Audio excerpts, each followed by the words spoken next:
Habaib, ulama dan tokoh Madura, Jawa Timur.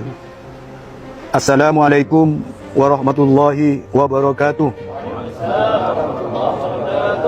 Pada yang terhormat Presiden Republik Indonesia, pimpinan MPR RI, pimpinan DPR RI, pimpinan DPD RI di Jakarta.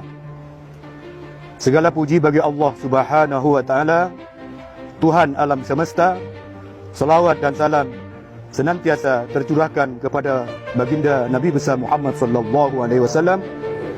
Semoga kita selalu mendapat perlindungan dan diberi kekuatan oleh Allah Subhanahu wa Ta'ala.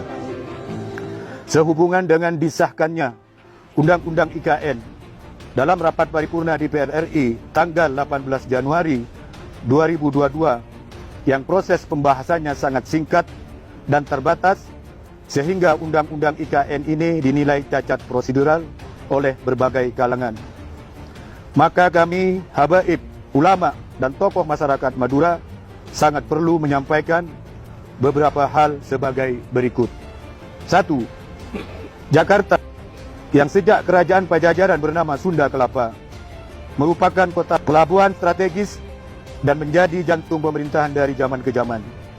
Hal tersebut dapat kita ketahui dalam sejarahnya mulai abad 15 ketika Syekh Fathahillah atau Faletehan bersama pasukannya dapat memukul mundur pasukan Portugis dan merubah nama Sunda Kelapa menjadi Jayakarta. Kemenangan atau Karta besar, jadi Jayakarta merupakan simbol kemenangan besar atas perjuangan Fathahillah bersama pasukannya. Pada abad selanjutnya Belanda menguasai Jayakarta dan merubah nama menjadi Jayakarta menjadi Batavia. Selanjutnya Jepang berkuasa dan merubah nama Batavia menjadi Jakarta dan ditetapkan sebagai ibu kota negara sampai saat ini dengan ejaan yang disempurnakan menjadi Jakarta. 2. Keputusan pemindahan ibu kota negara dari Jakarta ke Kalimantan Timur yang didasari dengan Undang-Undang IKN terkesan dipaksakan melalui kajian yang tidak layak, baik ditinjau dari aspek yuridis formil maupun material. 3.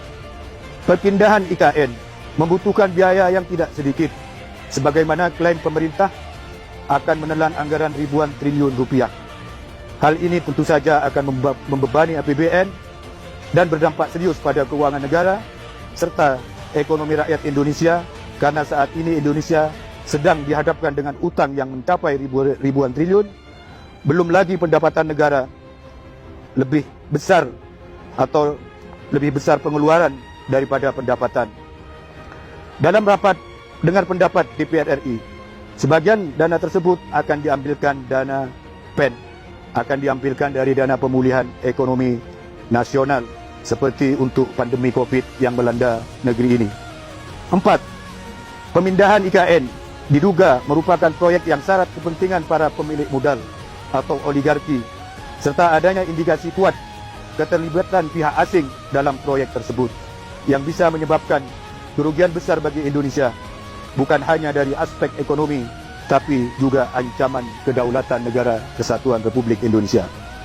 5. Pemindahan IKN memperkuat dugaan berbagai kalangan bahwa pemerintah dan para politisi cenderung bekerja melayani kepentingan oligarki daripada kepentingan rakyat Indonesia.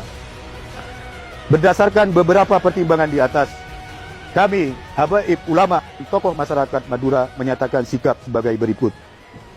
1.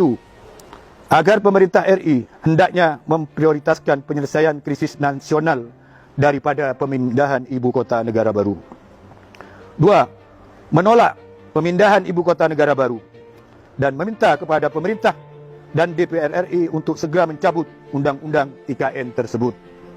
3. Ibu kota negara tetap di Jakarta, karena Jakarta mempunyai nilai sejarah yang berhubungan erat dengan kemerdekaan Republik Indonesia dan merupakan tempat dibacakannya teks kemerdekaan Proklamasi Indonesia 17 Agustus 1945 dan secara tersirat termaktub di dalam pembukaan Undang-Undang Dasar 1945. Demikian kami sampaikan, atas perhatiannya disampaikan terima kasih.